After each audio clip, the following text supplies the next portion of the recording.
Mtu wa pili ambayo tulimsoma ni Daniel. Kwa nini Mungu anashuhudia Daniel? Sikia, Mungu hawezi kukushuhudia bure.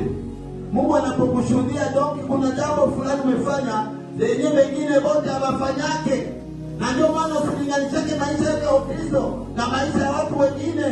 Maisha yako Mungu anataka yawe ya upekee. Upekee gani? Ya kumwogopa Mungu na kumtii. Bwana Yesu asifiwe sana. Huyu Danieli wako katika nchi ya uhamisho. Nikamata tu kwenye semo ya Danieli sura ya 1 mstari wa 8. Kwa nini Mungu anashuhudia Daniel? Biblia inasema Daniel alikataa kujichafua na chakula cha unajisi katika nchi ya uhamisho. Alichunga imani yake kwa Mungu. Bwana Yesu asifiwe sana. Aliona chakula cha mfalme si kitu. Atawa na mcheka, atawa na kufanya nini? Lakini abakie mwaminifu kwa Mungu. Bwana Yesu asifiwe sana. Ni wabiti gani wameadhimisha, ngapi wameadhimisha maisha yao? Niko napita na mwambia sio unapoka mlewe. Huko tuelewele, wewe kwa tuelewele. Hawamuita kielewele chiko kielewele, lakini wanamuita kielewele sababu hapendezi watu wanatembea ovyo kwa mambo ya dunia. Endelea kuwa mwaminifu kwa Mungu na utapata ushuhuda mzuri kwa Mungu. Biblia inasema pale kwa 8, lakini Daniel aliazimu moyoni mwake ya kuwa hatajitia unajisi kwa chakula cha mfalme wala kwa divai aliyokunywa. Basi akamwambia yule mkuu wa matowashi ampe ruhusa asijitie unajisi. Basi Mungu alimjalia Daniel kupata kibali na huruma machoni pa huyo mkuu wa matowashi. Ni neno la Bwana. Amen. Usijichafue kwa mambo ya dunia kusudi uwe na ushuhuda mzuri mbele za Mungu wa mbinguni. Mwingine ambao tulimsema ni Nuhu. Kwa nini Nuhu alipata ushuhuda wa Mungu? Nuhu alipata ushuhuda mbele za Mungu sababu Nuhu alikuwa mtu wa haki katikati ya watu wa kutenda dhambi. Mtakumbuka ule wakati wa Nuhu, dunia yote ilikuwa imechafuka. Watu kila mtu alitembea kitenda taka. Na Mungu akasema, nimeona akili ya mwanadamu na akili ya mnyama yote viko sawa sawa, nifanye nini? Ndio Mungu akapata watu akasema, nitajenga safina. Na sababu ya kujenga safina, paske Mungu hawezi kuhukumu mwenye dhambi na asiyekuwa na dhambi. Kila siku mbele hukumu ya Mungu ifike. Mungu anakamata wenye dhambi na watia kushoto, na anakamata waaminifu na watia kutuati. Hata sio mtatuwa Muislamu, siku parapanda itapigwa. Waliogopa Mungu na kumtii watanyakuliwa kwenda na Mungu, na wengine watafiaka huko marepetition, na wengine watafiaka huko mikutano ya watumishi, na wengine watafiaka huko ibada, na kumbe kanisa limefanya nini? Kanisa limenyakuliwa. Mpendwa, nitakwambia kwamba uwe mwenye haki mbele za Mungu. Unapokuwa mwenye haki mbele za Mungu, ushuhuda wako mbele za Mungu utasimama imara. Nuhu, ingawaje vyote ambavyo kupitia, Nuhu hakujichafua. Mwanzo sura 6 mstari wa 8 hata ule mstari wa 12. Lakini Nuhu akapata neema machoni pa Bwana. Hivi ndivyo vizazi vya Nuhu. Alikuwa mtu wa haki, mkamilifu katika vizazi vyake. Ni Bwana asifiwe sana. Nuhu alikuwa mtu mwenye haki. Mtu mwenye haki c'est-à-dire mtu mwenye alikuwa juste. Hakukuwa na upendeleo wala hakuwa katika dhambi kama wengine. Alisimama imara na Mungu akasema, nitatumika na wewe Nuhu. Ni wewe ambaye utajenga safina. Na Nuhu alifanya textuellement sawa jinsi Mungu alimwambia. Mpendwa, asubuhi ya leo nilitaka tu uangalie ushuhuda wako namna gani. Na mtu wa ine ni Daniel. Daudi ambaye Bwana anamshuhudia katika kitabu cha Matendo ya Mitume 13:12 akasema, nikupata mtu mwenye na roho sawa roho yao. Bwana Yesu asifiwe sana.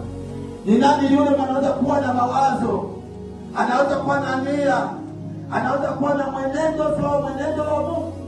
Mmoja katika Biblia ni Daudi. Mungu anasema kama Daudi. Sababu Daudi atanipendeza, anatembea katika njia zangu, na Daudi anatii tu toke shughuli na shauku ya Daudi ilikuwa ni kupendeza Mungu katika maisha yake. Ukiwa hivi utakuwa na ushuhuda mzuri mbele za Mungu. Tungalikuwa na wakati tukiona ni vitu gani ambavyo vinaharibisha ushuhuda wetu. Vitu gani? Vitu ambavyo vinaharibisha ushuhuda wetu, kitu cha kwanza ni dhambi. Ukiwa mwenye kupenda mambo ya dunia, ukiwa mwenye kufurahia dhambi, ukiwa mwenye unashangala, utaona kiana sababu tu ya kumuzia kama vere moya kama katika zoke, wala vere moya ya pombe, na ukizo na sahau ya ukia pembeni. Sasa ukishakuma pombe utapata nini? Utaona kama ni kijana, kama ni baba, kama ni mama, sababu tu wana kapiaje kalipita hapa Goma. Si watu walipie. Uko moja hapo walipiaka. Ukimuuliza leo aliwekea nini? Hakuna. Ulichafuka juu ya nini? Vitu ya dunia visifanye uharibishe ushuhuda wako na Mungu. Hapana. Baki mwaminifu mbele za Mungu. Unapobaki mwaminifu mbele za Mungu, ukiepuka dhambi, Mungu atakusaidia. Jambo lingine ambalo linafanya kwamba ushuhuda zetu ziharibike ni shida na shughuli za maisha. Mwingine akigonjwa, John anakimbia kwa wafumu. Akigonjwa aende kuuliza, na wengine tujua kupresente examen d'etat. Wanamdanganya na mabia, tukiona mama fulani anaweza kusaidia, atakupatia kitu, kekota dia kama namna gani, nitakusaidia uweze kuweza kwa examen d'etat. Wengine juu ya lisansi, wengine juu ya nini? Wakubwa wa lisansi wakabi wapela kazi. Waibisha ushuhuda wako juu ya mambo ya dunia, wala juu faida za dunia, na baadaye ubakie tena usione faida ya kitu ulifanya.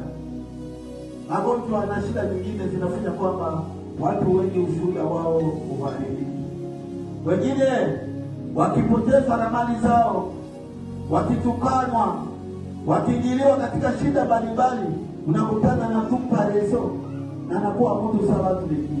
Lakini nikwambie kwamba tutajua kama uko Mkristo wakati majaribu yatafika kwako na unasimama imani.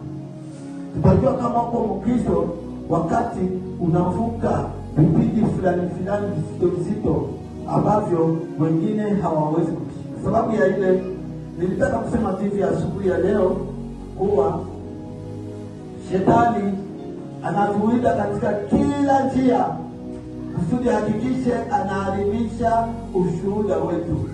Lakini hata shetani akitufikia kwa njia gani, nitakuomba tufanane hawa watumishi wale ambao tumesikia. Tumesema tumfanane Nuhu, sababu Nuhu alibaki mwenye haki, ingawaje watu wengine wote walipotoka katika njia za Mungu, lakini Nuhu alisimama imara. Tufanane Daniel. Daniel alikuwa katika nchi ya uhamisho, na huku alikatala raha ya uhamishoni kusudi akule mboga na chakula kisichofaa, kusudi abakie na ushuhuda mzuri mbele za Mungu. Yuko tutakufanana sababu yuko katika shida na majaribu aliyopata, hakutenda dhambi wala hakufanya lolote, na hii ni jambo nzuri katika maisha yetu. Kwa mwisho tufanane Daudi, sababu Daudi alikuwa mtu mwenye kufuata nyayo za Mungu kila leo na kila kesho. Iwe shida, iwe majaribu, iwe sijue kitu gani, visitutenge na upendo wa Mungu. Anasema Paulo katika Waroma sura yake ya 8, ukisoma mstari wa 5 anasema, ni nini tatutenga na upendo wa Mungu? Ni njaa, ni kukataliwa, ni fukuzo, ni nini? Kusikwe kitu cha kututenga na upendo wa Mungu. Maana upendo wa Mungu unapotoka ndani yako, pale ndipo ushuhuda wako utaharibika. Uwe na ushuhuda mzuri mbele za Mungu, uwe na ushuhuda mzuri ndani ya kanisa, uwe na ushuhuda mzuri katika jamaa yako, na uwe na ushuhuda mzuri katika sosiete ambayo unaishi ndani. Bwana tubariki na Bwana bariki neno lake. Amen.